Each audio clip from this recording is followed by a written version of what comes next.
দর্শক, একটি ঘটনা, যে ঘটনা সাধারণ কিন্তু এই ঘটনাটি আসলে অসাধারণ হয়ে গেছে। আর এই ঘটনা নিয়ে কিন্তু প্রশংসায় ভাবছেন সোশ্যাল মিডিয়ায়, অর্থাৎ সোশ্যাল মিডিয়ায় এটাকে সবাই সাধুবাদ জানাচ্ছে। আর এই ঘটনাটি কি ঘটলো সেটাই কিন্তু আজকে বলবো। অর্থাৎ এই যে বাংলাদেশের যে প্রধানমন্ত্রী তারেক রহমান, সেই তারেক রহমান আসলে কাউকে না বলেই রাস্তায় বেরিয়ে পড়েন। কিন্তু শুক্রবার 4 ঘন্টায় কিন্তু ঢাকা শহরে তিনি ঘুরেছেন ফার্ম গেট, হাতির পুল, এলিফ্যান্ট রোড সহ বিভিন্ন জায়গায় কিন্তু তিনি ঘুরেছেন। আর কেন ঘুরেছেন সেটা হচ্ছে এই যে কুরবানির যে করা হলো, অর্থাৎ কুরবানির যে বজ্র, সেটা যে বজ্র যে অপসারণ হয়েছে কিনা বা রাস্তাঘাটের কি পরিস্থিতি সেটা নিয়ে কিন্তু তিনি হঠাৎ বেরিয়ে পড়েন নিজ হাতে গাড়ি চালিয়ে। তারপর কিন্তু আসলে যারা সিটি কর্পোরেশনের যে প্রশাসক রয়েছে সে তাদের কিন্তু তিনি ডাকেন এবং গাড়িতে তুলে নিয়ে কিন্তু ঢাকা শহর তিনি ঘোরেন আসলে কি অবস্থা সেটা কিন্তু দেখার জন্য।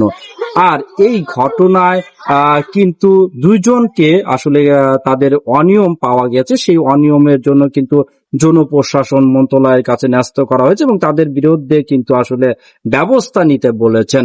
আসলে এই যে কুরবানির বজ্র সেটা কিন্তু আসলে মানে দেশের এবং যে পরিবেশ, সেই পরিবেশের জন্য আসলে একটু ক্ষতিকর বলা চলে, কারণ এটা দুর্গন্ধ ছড়ায় এবং বেশি সময় থাকলে কিন্তু যে রোগ বালাই সেটাও হয়ে যেতে পারে। সেই জন্য আসলে পরিষ্কার পরিচ্ছন্নতা দেখার জন্য কিন্তু তিনি একা বেরিয়ে পড়েন, অর্থাৎ 2টা থেকে কিন্তু তিনি 4 ঘন্টার মতো সময় অতিবাহিত করেন রাস্তায়। আর একা কিন্তু তিনি আসলে গাড়ি চালিয়ে।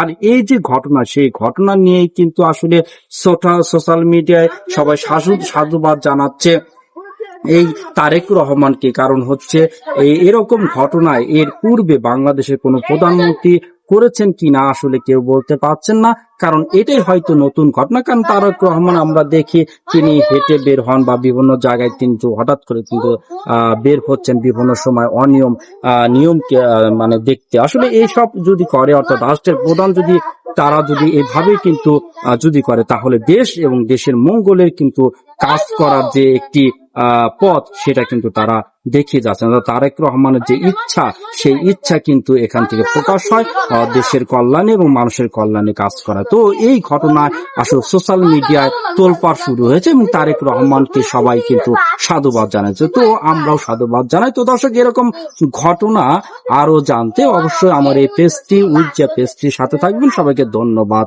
আল্লাহ হাফেজ।